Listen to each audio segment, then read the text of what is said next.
विनती करूंगा। ब्याज जी अभी तक व्यस्त है। हमारे ब्याज जी क्या है महाराज, अभी तक उसी में खोए हुए। इस पर सुखदेव जी से बड़ा जीव अनेक बार पिता पुत्र और स्त्री बनता, माने हम केवल पिता पुत्र एवं स्त्री एक बार नहीं, हम करोड़ों बार बनते।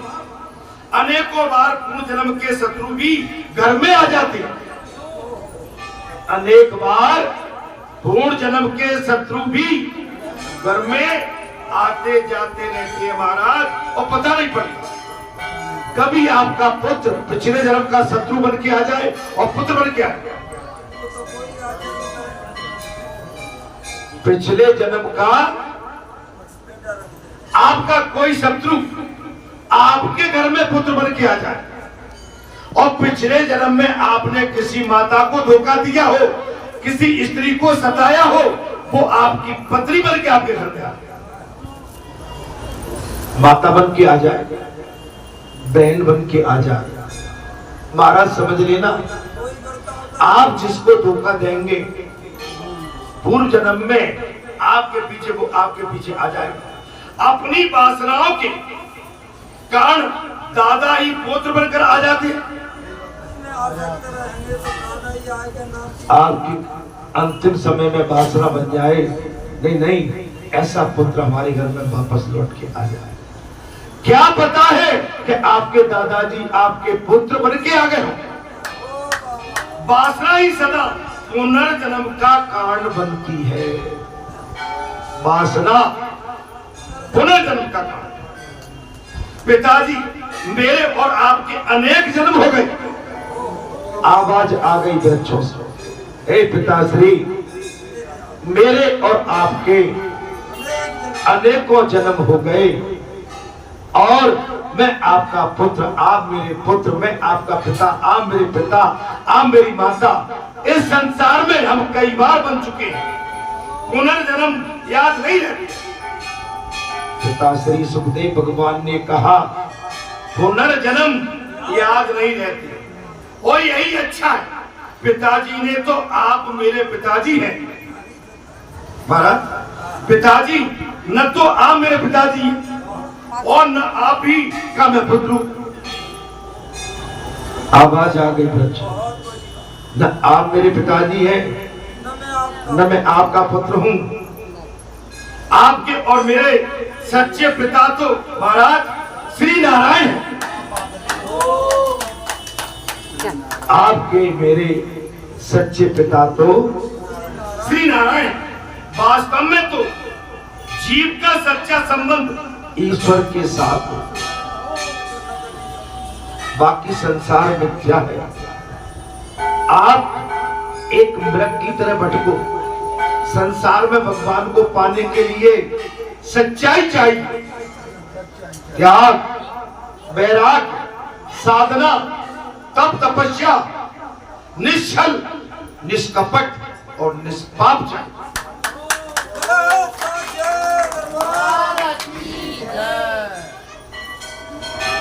जिन आश्रमों पर उद्यम क्यों मच जाते हैं कि संत एकांत में अपने आश्रम बना लेते हैं, और बढ़िया संतों की, साधुओं की और माता बहन बेटियों का आगमन होने लगता है। और वो संत, महान संत भी माने लक्ष्मी के बहकावे में और ठगावे में आ जाते हैं, और अपने आचरण भी खराब कर लेते हैं।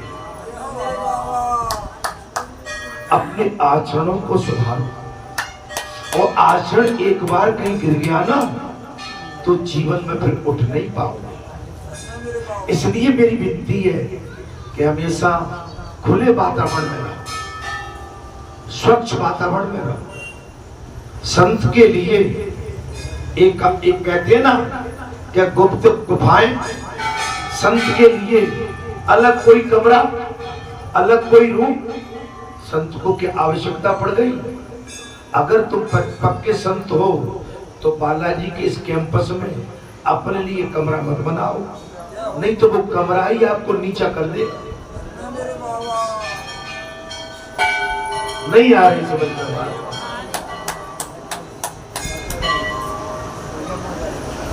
भाई यहाँ तो तपस्या के लिए आए हैं, रामधुनी के लिए आए हैं, जन कल्याण के लिए आए हैं।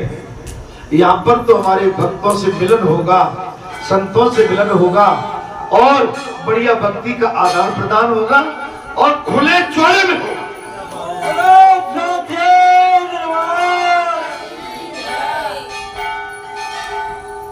जब पूरा यज्ञ हो गया था तो बोले बालाजी सरकार की जय। हमारे पीछे लग के क्या कहते थे? बोले बालाजी सरकार की जय। बोले कौन से सरकार की? बालाजी तो वहां बैठे, वहां सरकार है, हम मनुष्य सरकार हम कभी हो ही नहीं सकते। और जो इस वैभव में पड़ा है महाराज, वो सरकार फेल हो गई। मैं कुछ गलत तो नहीं बोल रहा हूं? इससे बचो। फिर कहा कि नहीं, आपके लिए तो एक क्या बना देते, गुफा। मैंने भैया गुफा में क्या करोगे? बोल ले जाकर नहीं नहीं, कोई एकांत में बैठना। ए भैया, बा गुफा में मेरी सांस घुटेगी, है ना, बा में हवा भी न मिलेगी, बा में धूप न मिलेगी, है ना। मैं तो भैया पकड़ हूँ और पटिया पे बैठने वाला हूँ भैया। अब गुफा में कौन से मिलन हो जाएगा? वीआईपीओ से कहोगे को? बोले नेताजी आए, बोले गुफा में भेज दो। और मेरी माता बहन बेटा आएंगे, बेका वो मुझको आशीर्वाद देने भी आई होंगी, मुझसे आशीर्वाद लेने भी आई होंगी। तो मेरी माता यहाँ से बिल्कुल नहीं आएंगी, तो कहाँ मिलोगे? बोले मैं तो चौड़े मैदान में खड़ा। चौड़े मैदान, आप समझ लेना। अच्छा एक बात बताएं, आप जैसे आपके पिताजी भी सो रहे हैं, आप भी सो रहे हैं, उनका कूलर चल रहा है, तो पिताजी जब तक सो रहे हैं तब तक आप पूरा अपना पजामा कुर्ता पहन के सोगे। कैसे सोगे? सही से कैसे सोगे? अब पिताजी उठ गए तो पजामा हटा दोगे, चड्डा बड्डा जो भी पहने वही लग गया, तो फिर चाहे तो वो हाथ फेंकोगे वहां। लेकिन बेटा पिताजी बैठे तो टूटने डलेगा। ये मर्यादा, ये साधना है। यही तो मैं आपसे सिखाता हूं, घर में कैसे रहना है। माता पिता घूम रहे हैं, अब तुम चड्डा पहन के डरे भाई हो, उनके सीधे शर्म कर, शर्म कर। ये परिवार का घर है, आपकी बहन भी आती होगी, कोई घर में आपसे बहू बेटी अनुज बधू होगी, आपकी माताएं आती होगी। अब आप छोटे नहीं हो, बड़े हो गए, अपने शरीर को ढक के रखो, मर्यादा में। मर्यादा बहुत आवश्यक है। आजकल चड्डा का पैसा चल गया है, टुकड़ा देखो तो चड्डा पहन लेंगे, बनियान पहन लेंगे, और बहू घर में तुम चड्डा में अच्छी ना लग रहे, अरे कुर्ता पजामा डाल लो। अरे लड़के बच्चे मत बनो, अरे लड़के बच्चे चड्डा पट्टा में ठीक भी है, अरे डुकरा तू चड्डा में चल गया।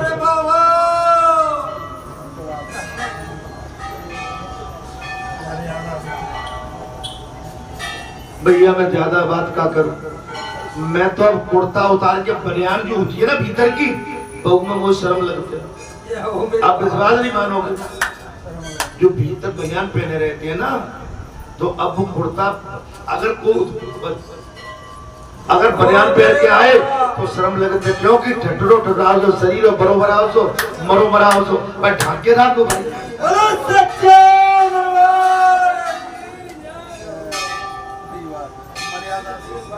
अरे लड़के बच्चे थे तो बनियान चड्डी में खूब घूम लिए, अरे अब तो सियाने हो गए, शरीर को ढक के रख। मर्यादा में।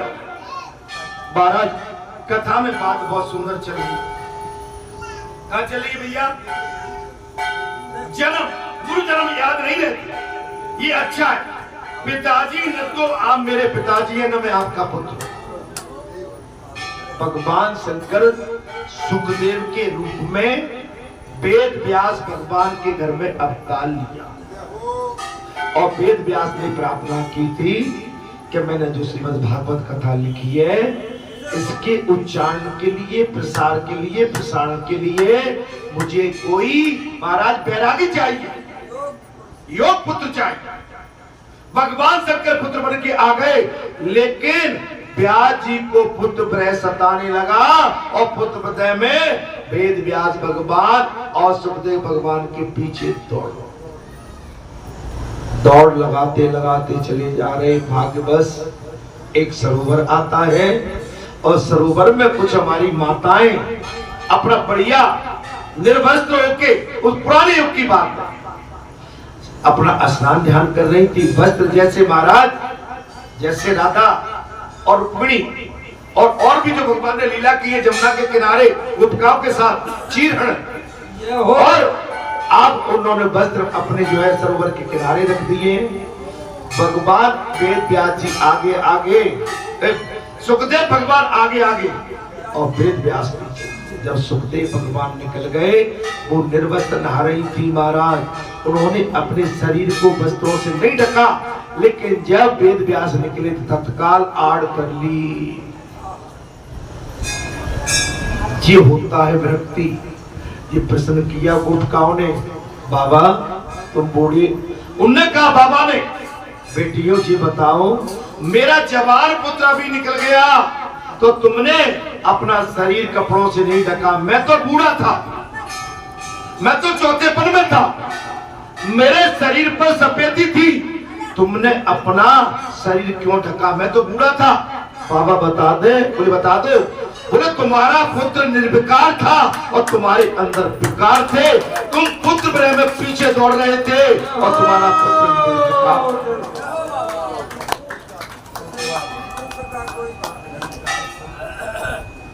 अब आप अंदाज लगा लो, भले ही हम सफेद बन गए लेकिन आंखें तिरछी कितनी है गई, तो बेटा समझ लेना खतरनाक वातावरण है, बच के रहो।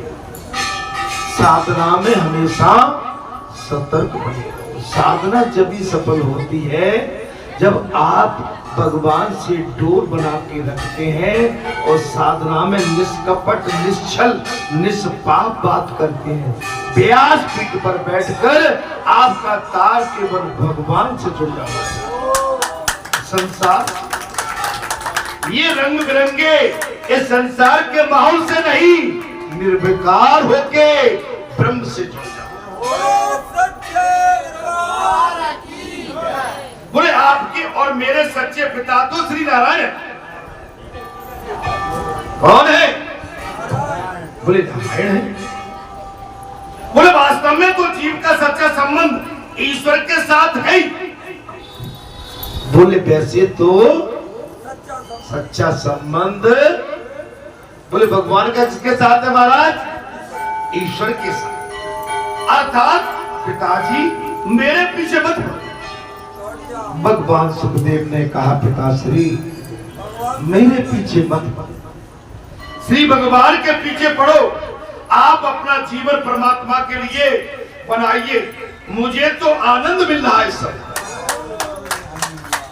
आप जितना मेरे पीछे पड़े हो आप उतना पीछे भगवान के पड़ जाओ।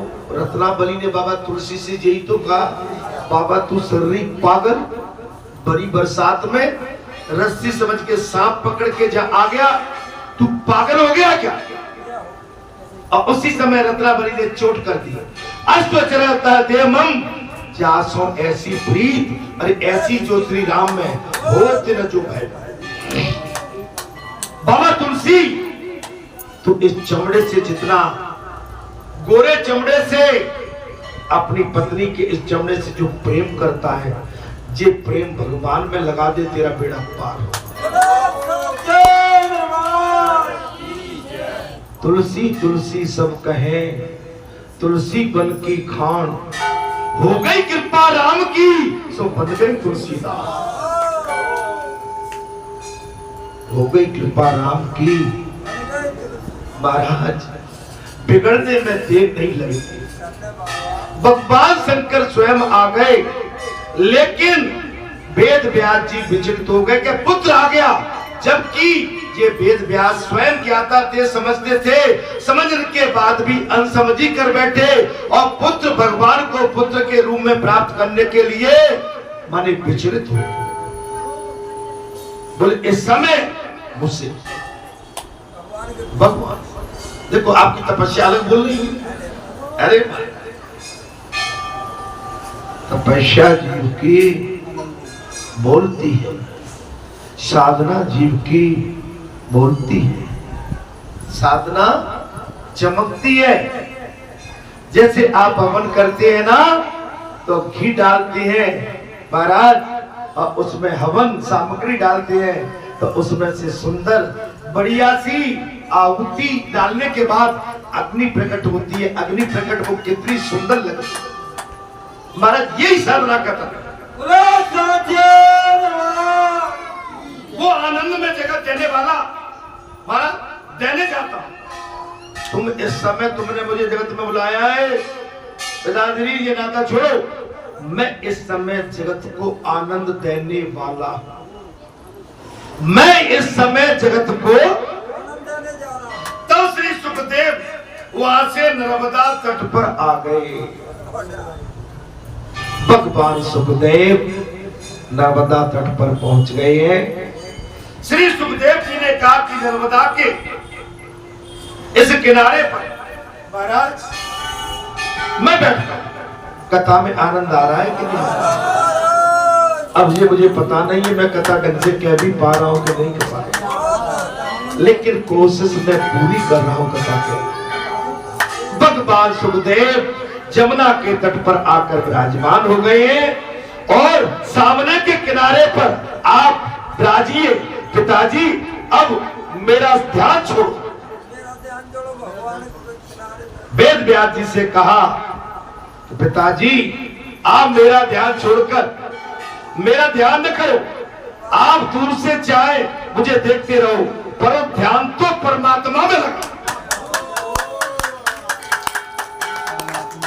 आप जाओ तो मुझे दूर से देखते रहो, ध्यान परमात्मा। बहुत बड़ी हम संसार को पकड़ते हैं, जहां भी आएंगे तो देखते हैं कि उनसे मिलना था, कहे भैया वो निकल तो नहीं गो, वो तो निकल आएगा। माने कथा के लिए राम राम नहीं करी और निकल भैया के लिए कि हाय राम राम। बोलो सच्चा काम बिगड़ गया। अरे काम तो आपका बन रहा है जहां, अगर यहाँ का काम बना लिया तो वो बिगड़ा हुआ काम यहीं से बन जाएगा। यहाँ का काम अगर आपका मजबूत हो गया तो मैं सत्य कहता हूं कि संसार के बिगड़े हुए काम भी सरल हो। संतों को पहचानो महात्मा। अच्छा छली कपटी इनसे दूर रहो, पाखंडी जो इनसे बचना चाहिए। और आप में क्षमता है समझने की, आप समझ सकते हो महाराज। तपा हुआ सोना अलग बोलता है और महाराज कम तपा हुआ सोना अलग बोलता है। लेकिन आप समझ लो पीतल पर सोना बोलता नहीं है और लोहे पर सोना बोलता नहीं है, वो तो नकली होता है।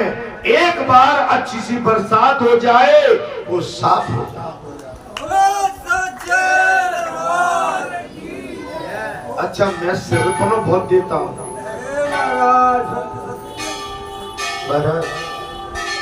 बोले मुझे दूर से देखते रहो।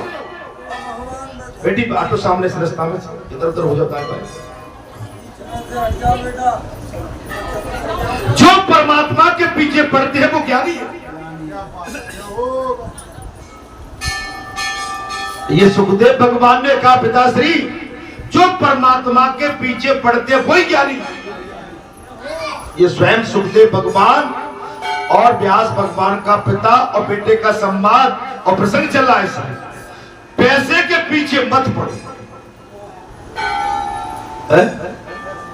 ये पैसा तो कुछ ना का, ये पैसा हमेशा तुम्हारा अपना नहीं बन सकता। मैं इसके लिए एक उदाहरण देता हूं। अच्छा बताइए, आप पानी गर्म करते हैं और दूध भी गर्म करते हैं, सब्जी भी गर्म करते हैं, तो सब्जी के अंदर, दूध के अंदर, पानी के अंदर जो गर्माहट रहती है वो बनाई हुई है कि ओरिजिनल है? बनाई हुई है। भाई जब तक तपी है, जब तक उसके अंदर उसका तेज है गर्माहट का, उसके बाद ठंडा होना। महाराज ऐसे ही पैसे का खेल है। भाई पैसा आपकी जेब में सदा पैसा भरा रहे, असंभव।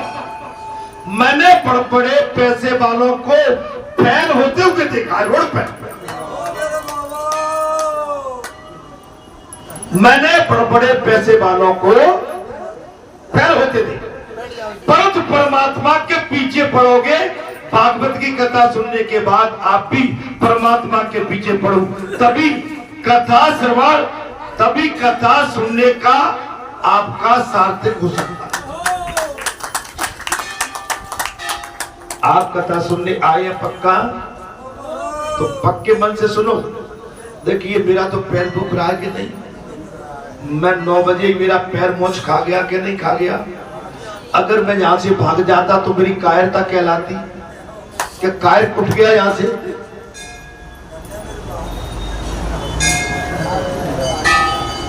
और 1 घंटा नहीं हुआ, कम से कम कथा चलते हुए 2.5-3 घंटा हो चुका है, समझे कि नहीं। अब मैं पैर को रोता तो कथा कैसे बोल पाता। अरे पैरे तो फिर समझा लेंगे, जाए लाल पीलो भीतर घर जाके नहीं, जहाँ मैं खुद उक्का मुक्का डंडा जहाँ मैं गड़ा रहा तू ठीक तो हो जाए।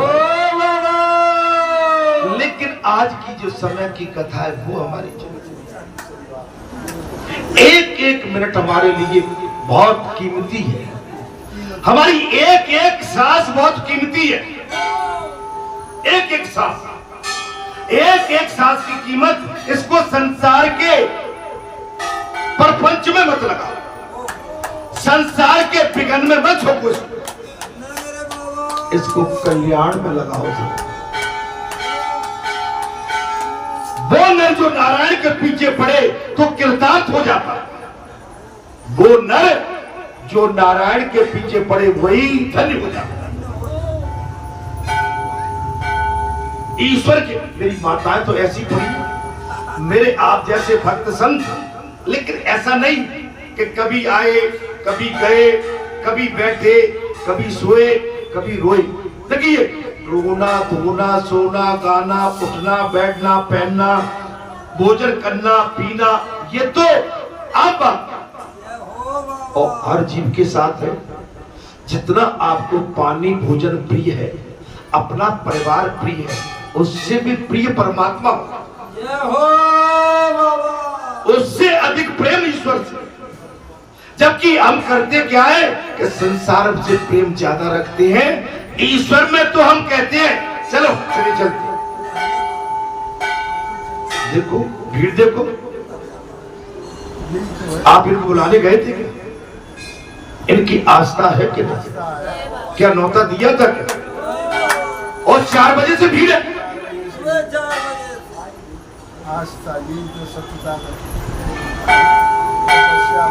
भैया आप मनुष्य से विमुख हो जाओ ठीक है, लेकिन भगवान से विमुख ये तो मैं पहली बार देखता हूँ। बोले ये बालाजी हमारे नहीं, हमारे तो वो है। कहाँ की बातें करते हो? अरे राजा तो एक ही होता है ना भाई, देश का प्रधानमंत्री तो एक ही होगा ना। और सभी प्रधानमंत्री बनेंगे तो क्या पागल करें? ये समझ ले। और माताओं की नजर बहुत तेज होती है। माताएं हमारी एक पल में पहचान जाती है कि पागल सुरली देख कैसे देख रहे हो? दीदी बुक्का था तो कह रहे हो तो पर खुद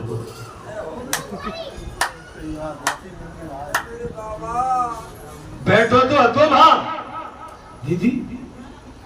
ये है मां, ये मेरी माताओं में सोचने की, समझने की, जानने की, परखने की। अरे ये तो परपक्के हैं, ये तो इनके पति इनके साथ हैं, ये तो बहू बेटी वाली है। अरे एक छोटी सी कन्या होती है वो भी आपकी हरकत को पकड़ लेती है।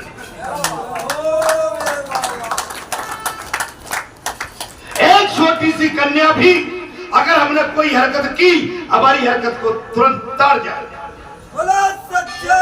ये तो माने पकी हुई। महाराज अरे नारायण के पीछे पड़ो। व्यास जी अपनी पत्नी को समझाते हैं कि यदि सुखदेव जी तुम्हें अति प्रिय है तो अब महाराज तो इस अंतर्यामी को अर्पण करो। अब तुम एक काम करो, अपना पुत्र ग्रह छोड़कर इसे भगवान को अर्पण करो। अरे जो हमें अति प्रिय लगता है वो प्रभु को दे दो। जो हमें अति प्रिय लगता है, एक छोटी सी बात है, कोई बड़ी बात नहीं, छोटी सी। कल मैं माला लेने गया, माला तो सब तरह की बन रही, ठीक है माली के पास, लेकिन आज जो माला पहने हो ना वो मैंने फूल फलेचे का, बोले वो तो बुकिंग की है, मैंने कितने की है, बोले 200 की, मैंने दे 200 का।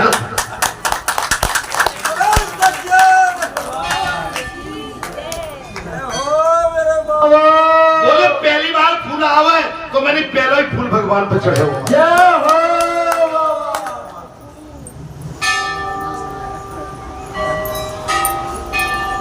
अच्छा मैं हमारो कर लगो। अरे हमने कोई भाई लंका थोड़ी जीत ली, लेकिन जीत चलना तो कठौती बदलना। जब हम अपने लिए हम बढ़िया से बढ़िया, तो भगवान तुम्हारे लिए तो हमसे भी बढ़िया। माने यही कही मुझसे, बोले महाराज ये तो बाबूजी, महाराज मुझे कोई कहता ही नहीं है, बोले बाबूजी जी तो जो है बुकिंग किए हुए हैं, मेरी बेटा जाने से 2 माला देने को, कोई 100 रुपया ही मैंने 2 जोड़ के कर देते। फिर सच में कोई तुम्हें बता नहीं रहा हूं कि मैं ये करता हूं।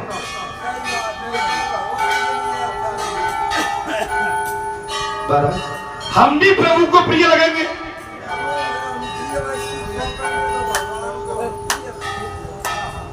अरे तो बाबा को बढ़िया वस्त्र, बाबा को बढ़िया केला, बाबा को बढ़िया मिठाई, और बाबा भी अपने कपड़े देखते होंगे, तेरे कपड़े कितने सुंदर। अरे जब बता, हम अपने कपड़े पहनते तो देखते हैं कितने बढ़िया लग रहे।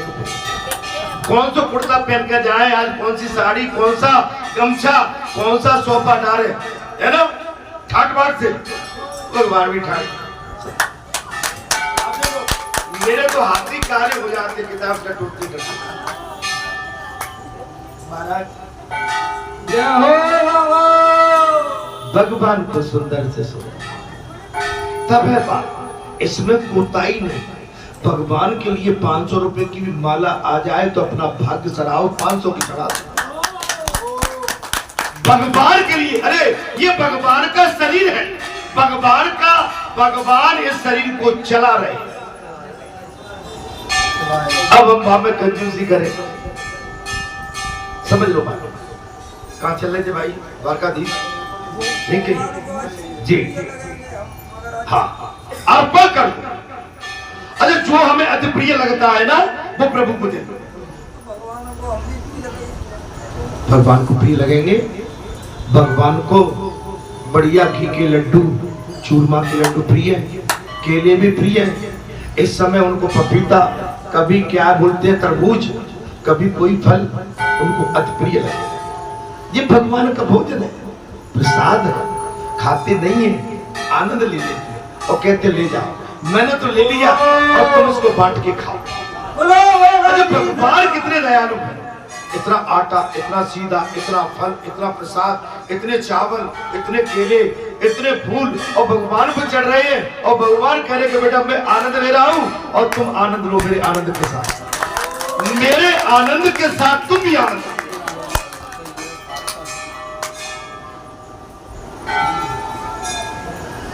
ऐसे सर्वभूत हृदय स्वरूप मेरे सदगुरु सुखदेव के चरणों में मैं बार बार वंदन करता हूं। कौन कह रहा है जी?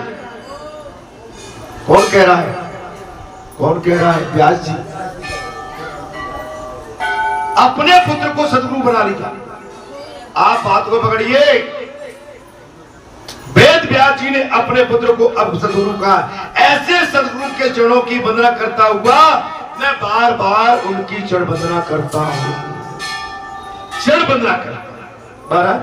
सूत जी ने श्री जी को प्रणाम करके इस कथा का आरंभ कर दिया। सूत जी ने सुखदेव भगवान को प्रणाम करके और कथा का आरंभ किया। एक बार नेमसारण्य के क्षेत्र में सोनक जी ने सूत जी से कहा कि आज तक कथाएं तो बहुत सुनी है, अब कथा सार तत्व सुनने की इच्छा है। अब कथा आती, अभी तक कथाएं तो हमने बहुत सुनी है, लेकिन इनका सार तत्व क्या है वो कथा सुनने का हमारी इच्छा है। हमें अब कथा नहीं सुनना, सब कथाओं का सारभूत क्या है वो सुनना। जी सरकार की। अब हमें कथाएं नहीं सुनना है, सारी कथाओं का सार मूल क्या है वो सुनना। कथा सारम मम करुणा मारा सायनम, कथा सारम मम कड़ा शायम, और ऐसी कथा सुनाइए कि हमारी भगवान श्री कृष्ण में भक्ति डूब जाए।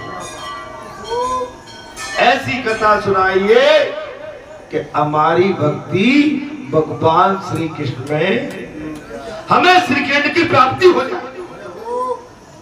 क्या हो जाए? हमें भगवान श्री कृष्ण की प्राप्ति। जैसे मक्खन सबका सार तत्व है, वैसे ही सबका सार तत्व श्री कृष्ण भगवान है। कथा में आनंद आ रहा हो, आएगा और आएगा। आप मन लगा के बैठो, कान खोल के बैठो और संसार से वैराग्य हो लेके बैठो, जैसे वृंदावन की गोपी और गोपिकाएं बैठ जाती हैं। श्री ठाकुर जी को मक्खन बहुत प्रिय है।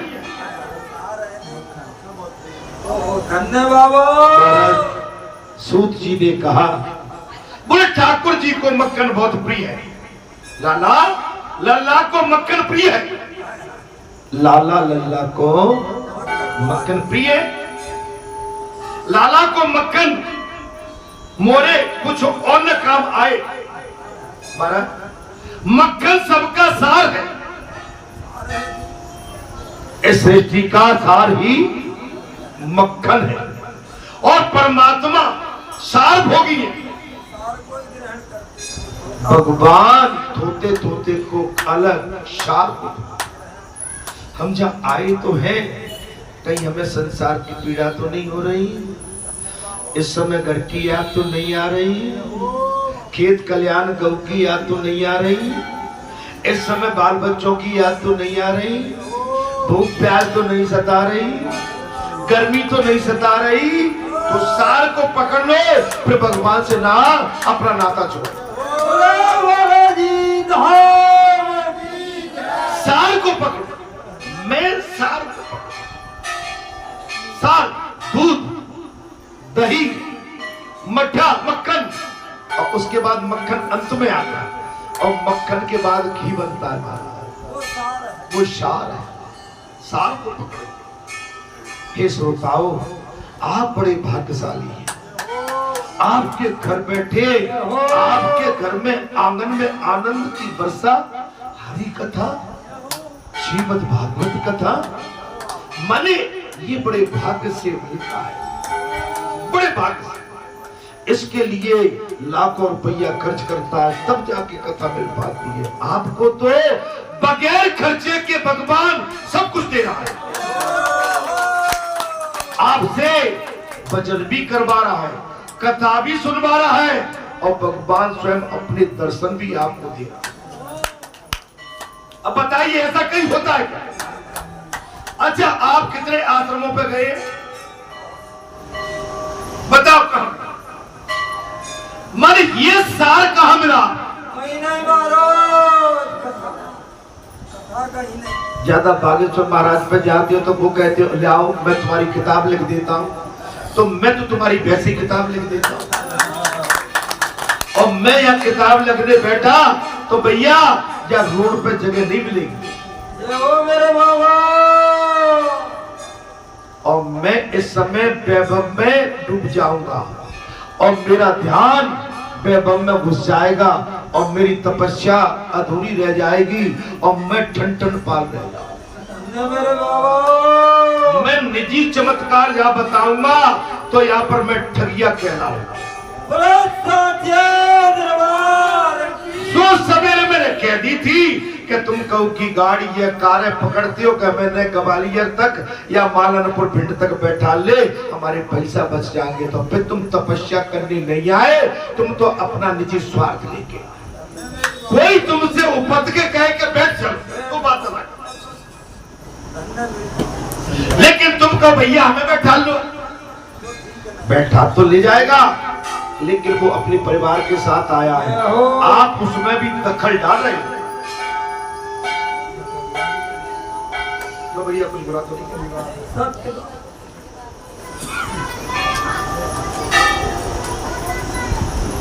नहीं, मैं सबके लिए मेरी बात को सब बुरा मत माना।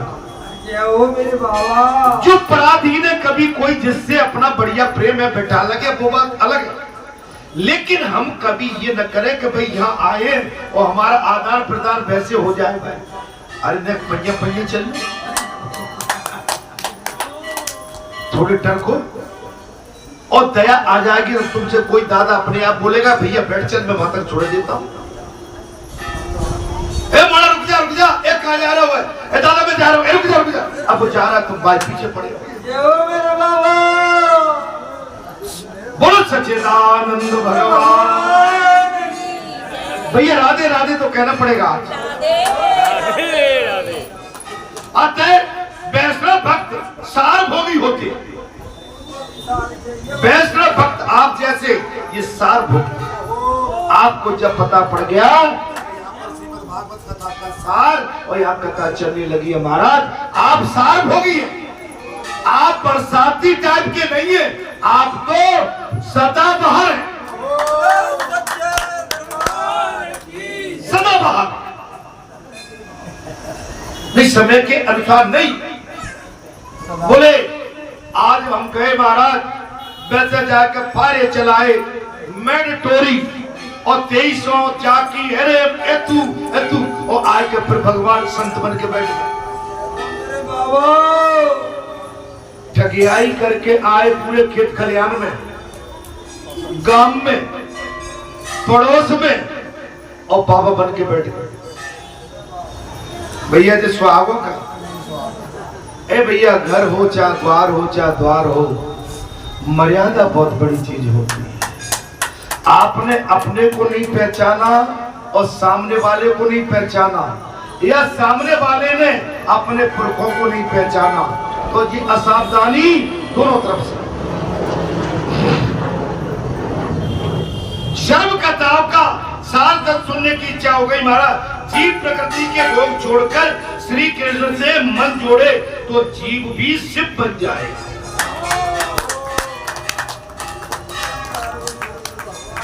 आज हमने प्रातः काल बात कही थी ना कि भगवान शंकर का मुझे सर्वप्रथम यहाँ से मेरा जो जीवन है यहाँ से प्रारंभ, अनुमान मुझे बाद में भेंट होती है मेरी।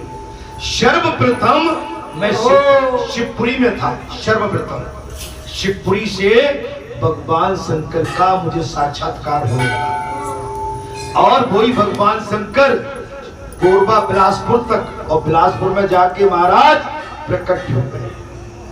मैं आपको सत्य बताता हूं, मैं झूठ नहीं कभी बोलता। तो आप जा अचंभे में मत रहिए कि मैं कोई इधर उधर की फाकता हूं। अरे महाराज मैं तो साची बताता हूं, जिधर साची बोलना छोड़ जाऊंगा वचन देता हूं मैं यहाँ से मुख मोड़ के चला जाऊंगा। मैं यहाँ सब कुछ छोड़ के हमेशा के लिए अंतर ध्यान हो जाऊंगा। उस दिन सत्य मुझसे रूठ गया। उस दिन मैं आपको वचन देता हूं, मुझे पहचानो। मैं अपने एक एक शरीर का सौदा करके मैंने हनुमान को दे दिया। पांचों ये 10 उंगली हनुमान तेरी, दोनों भुजाएं तेरी, पूरा शरीर तेरा, मुख तेरा, कान तेरे, नाक तेरी, पूरा त्रिपुंड ये ब्रह्मांड तेरा और इस शरीर का रोम रोम तेरा और तेरा कर्जा मुझ पर पूरा है।